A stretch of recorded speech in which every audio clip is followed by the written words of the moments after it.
Vous êtes-vous déjà surpris à faire quelque chose que vous ne vouliez pas faire, juste pour faire plaisir à quelqu'un? Vous êtes-vous déjà senti utilisé, contrôlé, manipulé? Michel de Montaigne, l'un des penseurs les plus lucides de l'histoire, nous a laissé des leçons intemporelles sur la manière de préserver notre liberté intérieure dans un monde rempli de jeux psychologiques. Dans cette vidéo, vous découvrirez comment ne plus jamais être manipulé, en utilisant la sagesse de l'un des plus grands philosophes de la Renaissance. Numéro 1. La plus grande chose au monde est de savoir qu'on s'appartient. La plus grande chose au monde est de savoir qu'on s'appartient. Cette phrase de Michel de Montaigne recèle une force que beaucoup ignorent dans le tourbillon du quotidien. Quand on ne sait pas qui on est, n'importe qui peut décider à notre place. On devient vulnérable aux opinions des autres, aux désirs des autres, aux attentes des autres. La manipulation commence exactement là, au moment où vous cessez d'être maître de vous-même. Montaigne nous rappelle que la véritable liberté ne consiste pas à faire ce que l'on veut, mais à connaître profondément ses valeurs, ses limites et ses désirs réels. Lorsque vous vous connaissez, personne ne peut vous influencer avec des promesses vides, des menaces émotionnelles ou des jeux de culpabilité. La manipulation perd de son pouvoir face à un esprit solide, qui sait ce qu'il veut et ce qu'il ne veut pas.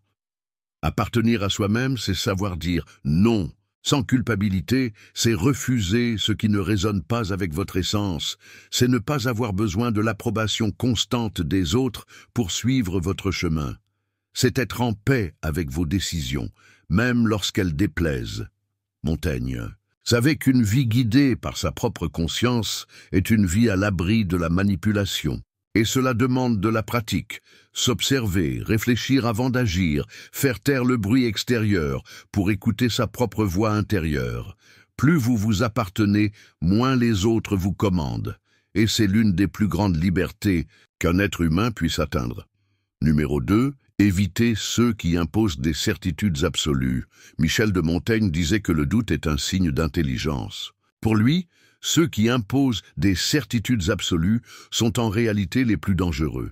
En effet, ceux qui ont toutes les réponses n'acceptent généralement pas les questions, ne tolèrent pas la pensée critique et ont souvent pour objectif de dominer et non de dialoguer. Les manipulateurs agissent exactement de cette manière. Ils présentent des solutions faciles, des vérités toutes faites et un discours séduisant qui exige l'obéissance, pas la réflexion. Ils ne veulent pas que vous pensiez, seulement que vous soyez d'accord. Et Montaigne nous met en garde contre ce type de personnes car il considérait l'esprit humain comme quelque chose de limité, d'imparfait et toujours inachevé. C'est pourquoi, au lieu de rechercher des vérités absolues, il encourageait l'humilité intellectuelle. Reconnaître que nous pouvons nous tromper, que la vérité peut avoir plusieurs facettes et que remettre en question est un signe de force et non de faiblesse. Si quelqu'un essaie de vous convaincre qu'il n'y a qu'une seule voie, la sienne, méfiez-vous. Plus quelqu'un est sûr de lui, plus ses certitudes sont fragiles. Les manipulateurs évitent les nuances et vous mettent au pied du mur. Soit vous êtes avec eux, soit vous avez tort. Montaigne nous apprend à échapper à ce jeu grâce à une arme puissante, le doute honnête. Posez des questions, analysez, comparez, observez. Le doute protège, le doute libère. Après tout, ceux qui ont peur d'être remis en question n'ont peut-être pas la vérité, mais seulement un discours pour vous contrôler. Penser par soi-même est un acte de résistance, et Montaigne le savait des siècles, avant que cette idée ne devienne populaire. Numéro 3. N'essayez pas de plaire à tout le monde. Michel de Montaigne, avec sa sagesse intemporelle, nous met en garde contre une erreur silencieuse, mais dévastatrice. Essayez de plaire à tout le monde. Au fond, le besoin constant d'être accepté est une invitation ouverte à la manipulation. Ceux qui vivent en quête d'approbation sont toujours vulnérables, car ils placent leurs propres valeurs entre les mains des autres. Montaigne comprenait qu'une grande partie de nos actions vertueuses sont en réalité motivées par la vanité, C'est-à-dire que nous les accomplissons pour paraître bons, pas nécessairement pour être bons, et les manipulateurs le savent. Ils perçoivent votre soif de reconnaissance et l'utilisent contre vous. Ils vous complimentent pour vous conquérir, vous imposent des exigences pour vous garder, et lorsqu'ils se rendent compte que vous ne savez pas dire non, ils vous mettent dans des situations de plus en plus inconfortables. Tout cela parce que vous avez peur de les décevoir. Mais voici la vérité. Plus vous essayez de plaire, plus vous vous éloignez de vous-même.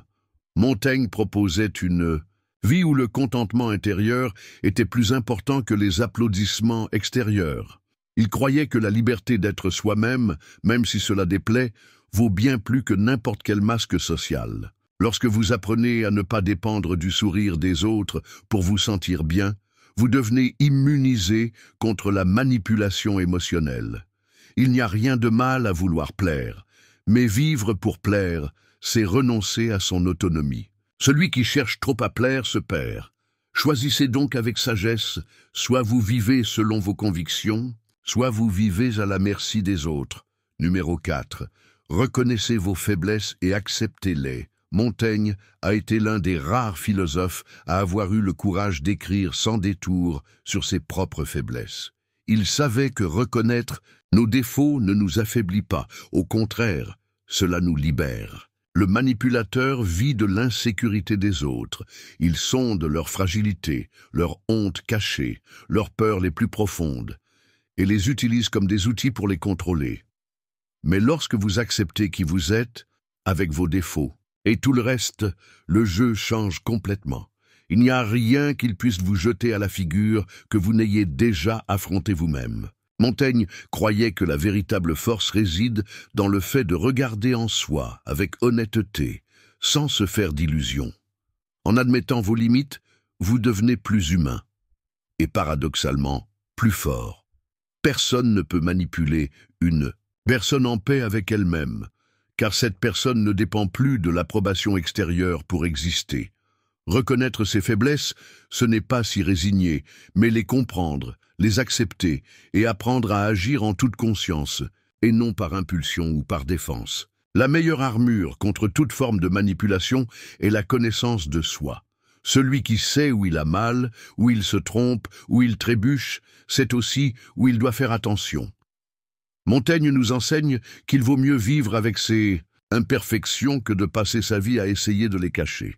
Car plus vous prétendez être invincible, plus vous serez facilement vaincu par ceux qui savent où votre masque est fragile.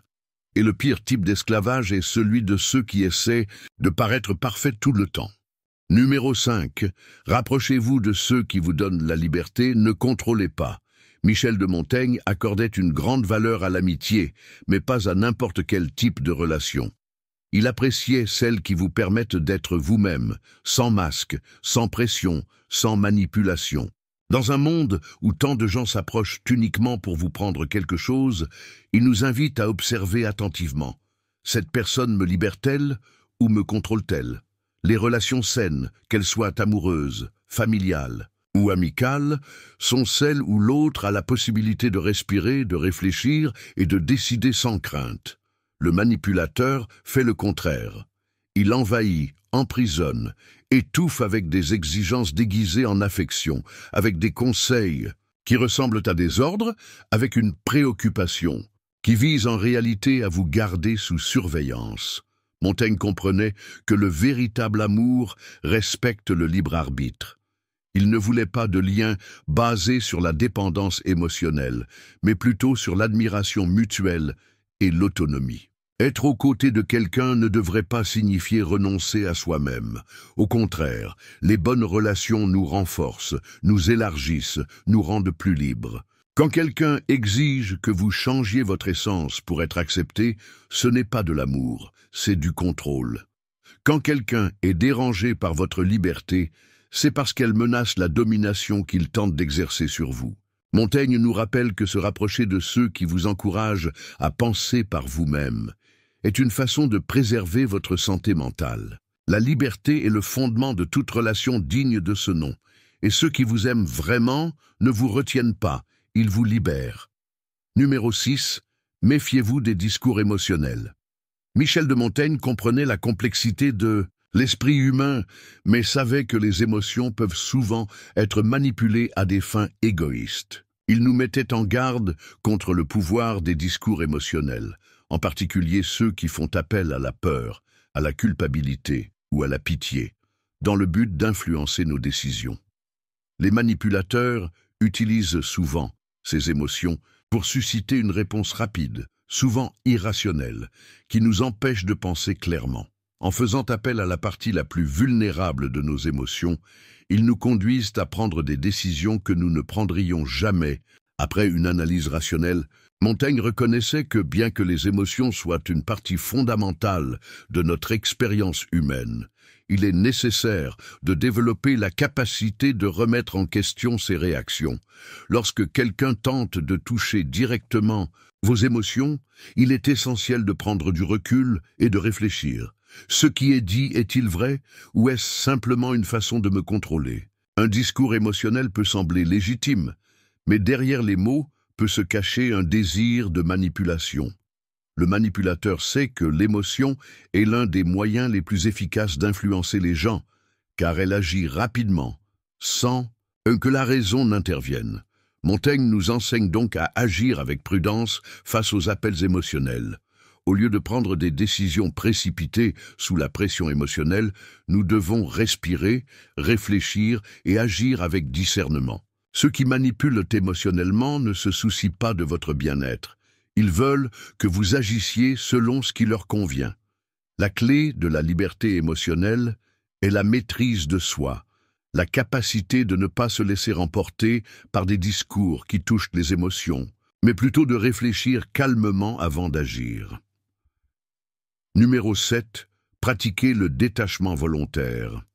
Michel de Montaigne nous enseigne l'importance du détachement volontaire, essentiel pour préserver notre paix intérieure et notre autonomie. Dans un monde constamment submergé par les attentes extérieures, il croyait que pour trouver l'équilibre, il est nécessaire de temps en temps de prendre du recul par rapport au chaos qui nous entoure, à la pression sociale, au bruit constant qui tente de nous modeler. La pratique de la distance volontaire n'est pas seulement une évasion, mais une forme de connaissance de soi et de renforcement de l'esprit. Lorsque nous nous retirons de l'agitation, nous pouvons voir les choses clairement sans être influencés par les opinions des autres ou les attentes qu'ils ont à notre égard. Montaigne reconnaissait que la manipulation se produit souvent précisément dans cet espace entre nos décisions et les pressions extérieures. C'est à ce moment-là que nous sommes les plus vulnérables. L'éloignement nous permet donc d'agir avec plus de liberté et de conscience. En prenant de la distance, nous sommes capables de réévaluer nos relations, nos choix et même nos croyances. La vie moderne, avec sa surcharge d'informations et d'interactions, nous empêche souvent de trouver cet espace de réflexion.